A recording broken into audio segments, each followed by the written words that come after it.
بلیے مارا کی محلوں کی وہ پیچیدہ دلیلوں سی گلیاں، سامنے تال کے نکڑ پہ بٹیروں کے قصیدے، گڑ گڑاتی پان کی پیکوں میں وہ دانت، وہ واہ واہ، چند دروازوں پہ لٹکے ہوئے وہ پوسیدہ ٹاٹ کے کچھ پردے، ایک بکری کے ممیانے کی آواز اور دھندلائی ہوئی شام کے بے نور اندھیرے ایسے منہ موڑ کے چلتے ہیں یہاں جیسے چوڑی والان کے کٹڑی کے بڑی بھی جیسے اپنی بجھتی ہوئی آنکھوں سے جیسے دیواریں ٹٹولے۔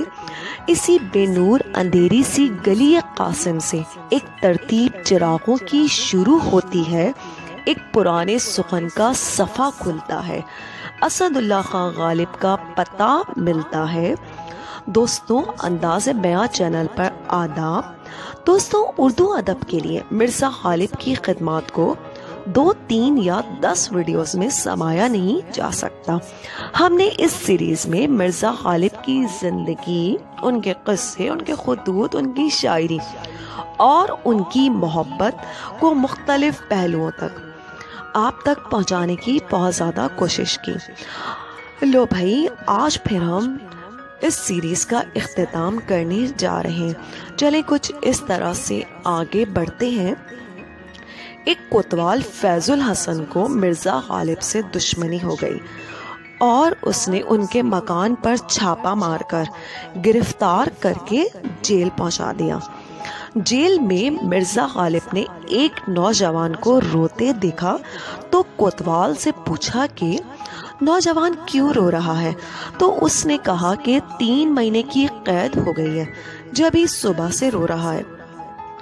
اس پر غالب جی کو نہیں رہا گیا اور کہنے لگے تنہائی برداشت نہیں ہوتی ہوگی جب ہی رو رہا ہے۔ اب جناب غالب اس کے پاس گئے اور کہنے لگے کیا بات ہے میاں، کیا ہو گیا؟ اس نوجوان نے کہا 3 مہینے کی قید ہو گئی۔ تو غالب نے کہا اس پر رو کیوں رہے ہو؟ اس نوجوان نے کہا آج میری شادی ہونے والی تھی جناب۔ اس پر غالب نے کہا عمر کیسے بچ گئے ہو میاں، 3 ماہ کی نہ ہوتی تو ساری عمر کی ہوتی۔ فیض الحسن نے بڑا کام کر دکھایا، ہنستے ہوئے کہنے لگے اس قید سے تو چھوٹ جاؤ گے، اس قید سے کبھی نہیں چھوٹو گے میاں۔ تم سلامت رہو ہزاروں برس، ہر برس کے ہو دن 50,000۔ کچھ آگے چلتے ہیں۔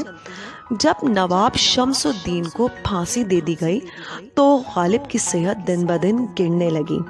پیر کا دن تھا، ہر طرف گھوڑ سواروں کے دوڑنے اور پیادوں کے پہنچنے کا شور مچ گیا۔ انگریزوں کے قتل کے بعد باغیوں نے جا بجا شہر میں ڈیرے ڈال لیے، قلعے میں باغ شاہی کو بھی گھوڑوں کا استبل بنا دیا۔ لڑائی شروع ہو گئی، رات دن پتھروں کی طرح گولے برسنے لگے۔ انگریزوں کا لشکر شہر میں داخل ہوا تو لوگ بلا امتیاز قتل ہونے لگے۔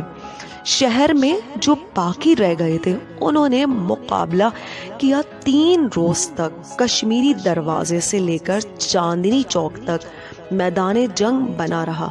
شہر کی تمام دکانیں بند ہو گئی تھیں۔ 4 ماہ اور 4 دن کے بعد انگریز دوبارہ دلی پر قابض ہو گئے۔ اب ایک اور بری خبر جس کو غالب صاحب برداشت نہ کر پائے۔ غالب کے بھائی یوسف مرزا سپاہیوں کی گولی سے ہلاک ہو گئے۔ غالب نے اس پر کچھ یہ کہا کس قبرستان میں سپرد خاک کروں، میت کو کہاں لے جاؤں؟ ظلمت قدیم ہے یہ، شب غم کا جوش ہے، ایک شمع ہے دلیل سحر سو خاموش ہے۔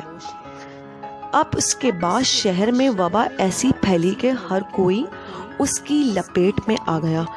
اس پر غالب یہ کہتے ہیں کہ رہیے اب ایسی جگہ پر چل کر جہاں کوئی نہ ہو، ہم سخن کوئی نہ ہو، ہم زباں کوئی نہ ہو، پڑیے اگر بیمار تو کوئی نہ ہو تیمار دار، اور اگر مر جائیے تو نوحہ خواہ کوئی نہ ہو۔ ایک مرتبہ کالے میاں سے مرزا نوشہ اپنے دوستوں کے بارے میں کہہ رہے تھے کہ تفتہ تو جا کے میرٹھ میں بس گئے، مفتی صدر الدین لاہور چلے گئے، اور نواب شیختہ کی آدھی جائیداد انگریزوں نے ضبط کر لی۔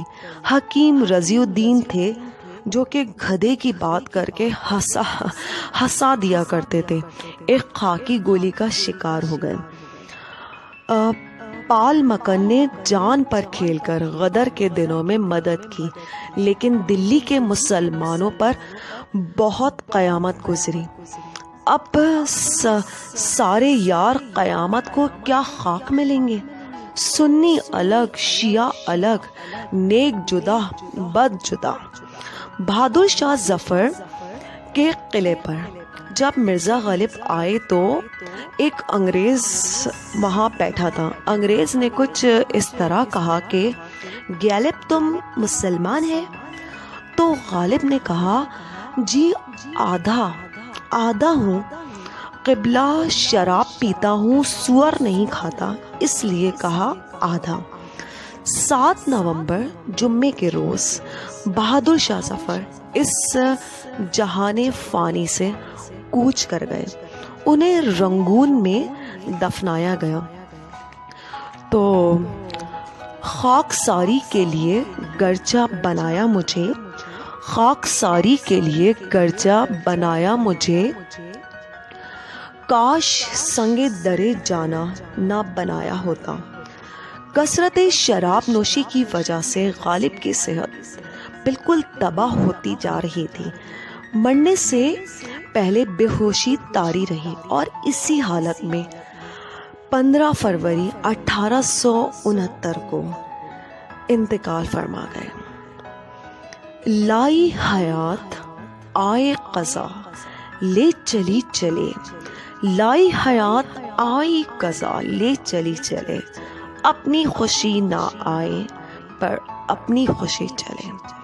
مرزا غالب ایک ایسی شخصیت جس نے اردو کو ایک نئی پہچان دی، اردو غزل کو ایک نئی بلندی عطا کی، اور آج یہ کہنے میں کوئی مبالغہ نہیں ہوگا کہ مرزا غالب کی وجہ سے بہت سے لوگ اردو کی طرف آ رہے ہیں۔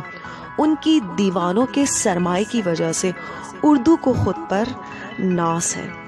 میں امید کرتی ہوں کہ آپ کو ہماری یہ مرزا غالب سیریز ضرور پسند آئی ہوگی۔ آگے بھی اسی طرح سیریز لے کر ہم آتے رہیں گے۔ باقی اگر آپ کا کوئی اوپینین یا کوئی ایڈوائس ہے تو آپ میرے کامنٹ باکس میں بتا سکتے ہیں۔ ہمارے ساتھ رہنے کا بہت بہت شکریہ۔